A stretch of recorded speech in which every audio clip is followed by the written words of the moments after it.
Dr. Rory Dopps from Dopps Chiropractic in Overland Park, and I want to go over with you something everyone should know about their back. And we're going to call this a spinal care class. We're going to teach you today about what a vertebrae is, what a bulging disc is, and what a pinching nerve is, and how to keep this from coming on, and what chiropractic does to help it. So we're going to start out today with understanding the anatomy of your back, and we're going to start with the bones above and below this cartilage. These are vertebrae. They're your backbone. They are to protect the spinal cord running through, and also give us a structure so we can stand up and bear weight, run, jump, and play. We have the cartilage that's in between the bones, which is called your disc. The disc is comprised of a center jelly ball and a thick ligament that supports that jelly, keeps it contained and centralized in the middle, as long as there's pressure that's evenly distributed up and down. So the spinal cord comes through here and exits out this hole here called the foramen, where the nerve comes out. This is usually when people say, I have a pinched nerve. This type of nerve is pinched, causing pain and problems. So we're looking for alignment of your spine, which is going to be a vertical alignment. We do not want it to be have asymmetry in there and veer off to the side. When we have symmetry from right to left, we put neutral forces down, which do not try to bulge this cartilage to the side, pinching the nerve. We're going to go over that in a second. So a normal vertebrae has great movement in all directions.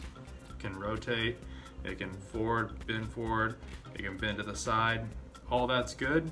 But if we have an injury, we start to get overextended or pushed backwards. That's going to cause swelling in the area. The swelling will cause this vertebrae unit to move as one instead of individually, and that's not healthy for the cartilage. See, the cartilage needs motion to stay healthy.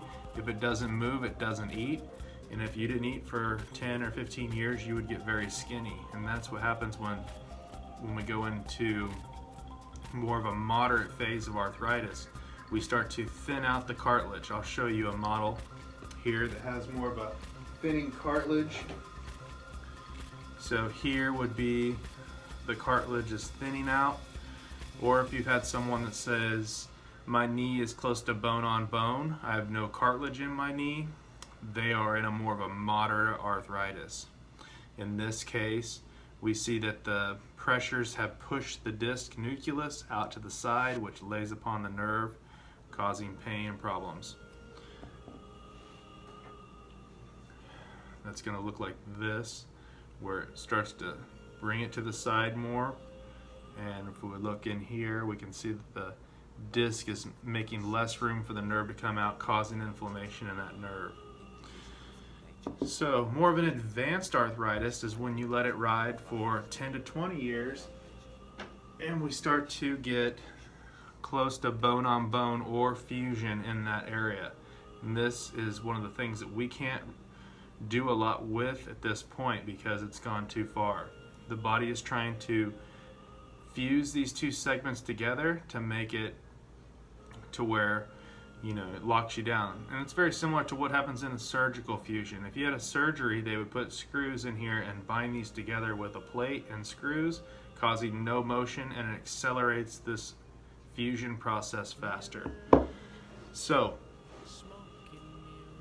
what chiropractic is about is to find these areas called subluxations, start to put movement back in these joints to where we can restore the weight distribution from right to left, restore the disc to more of a neutral position, and allow it to relieve this nerve pressure to where you can not only get out of pain but improve functions.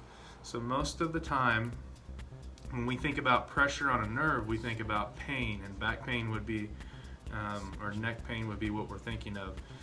And pain is important to understand that 90% of your nerve deals with functions of your muscle cells, organs, and tissues, and about 10% deals with pain. And most people think that your whole nerve deals with pain. It makes sense though, because if you think about, your heart, your lungs, your gallbladder, your spleen, those things need to function, and your brain has to communicate to those organs through your nervous system also. And those are very important things to keep them, keep running. Way more important than to know if you have pain in your back. So 90% is related to function and the healing process and basically regulating the functions of those organs, muscles, cells, and tissues, and only 10% pain. In order to feel pain from having your nerve pinched, theoretically you would have 60% of your nerve compressed before you get pain. Over half of your nerve is paralyzed at this point. And so a lot of times when you go to the chiropractor, you get into pain this week. We can in a couple of weeks, take a little pressure off that nerve, and you think, hey, I'm out of the woods, but then it returns. And so we want to look for alignment, and that's why we say posture is the first sign of a back problem, is because first you have a misalignment, over time a bulging, it starts to pinch the nerve enough to give us pain, and then we have to rehabilitate that back to not only the pain but the function, and get your organs functioning so that you can have optimal health. So I hope that gives you a good guideline as to what we are looking for. We're looking to restore alignment and motion to allow your nervous system to function optimally and restore your health. So if you have any questions, just leave it in the comments below, and we will be sure to get it answered as fast as possible. If you have an immediate question, call our office. We'll sit down and do an x-ray. We'll look at your specific problem. We'll detail it, and we will get you fixed up as soon as we can. Thank you. Have a great day.